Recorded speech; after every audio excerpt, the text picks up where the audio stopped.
थंबनेलवरनं तुम्हाला कळालंच असेल की आज आपण श्री गुरुदेव दत्त यांचे मेन मंदिर म्हणजेच गाणगापूर कर्नाटक येथील संपूर्ण दर्शन आणि संपूर्ण माहिती घेणार आहोत. संगम दत्त मंदिर, मुख्य मंदिर, मेन टेम्पल.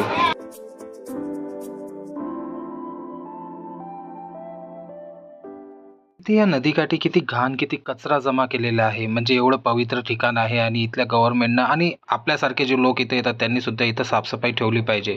हा भीमा नदी आणि अमरजा नदी या दोन नद्यांचा संगम आहे.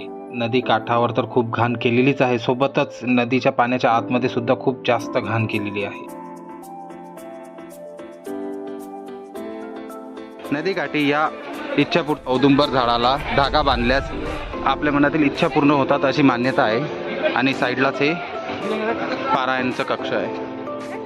हे मेन पारायण कक्ष आहे. इथे म्हणतात की दत्तगुरू सुद्धा या औदुंबराच्या सानिध्यात बसत होते. इथे तुम्ही कधी पण आले ना तर तुम्ही पारायण नक्की करू शकता.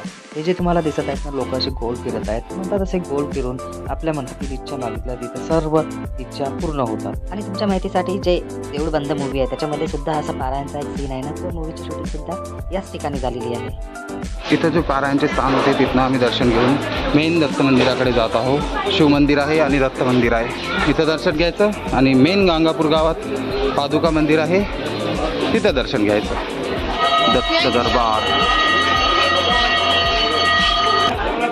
हे entry. So Ganagapur bus stop जवळ येऊन एक्झॅक्ट बस स्टॉप जवळ समोर ऑपोजिट साईडला मंदिराचे पार्किंग आहे. बस स्टॉपच्या थोडंसं समोर आल्यावर आणि हे आलो मंदिराकडे. इथे श्री गुरुदेव दत्त यांच्या पादुका टेम्पल आहे, सोबतच नरसिंह स्वामी यांचे टेम्पल थोडं दूर आहे. बघा सुरुवातीलाच जय हनुमान मंदिर. हे आलो आपण, हे दर्शनाची लाईन.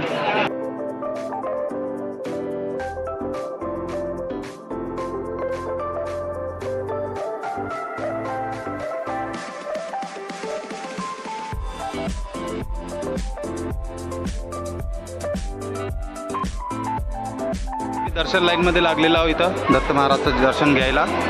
एक अंदाजे अर्ध्या तासामध्ये दर्शन होऊन जाईल.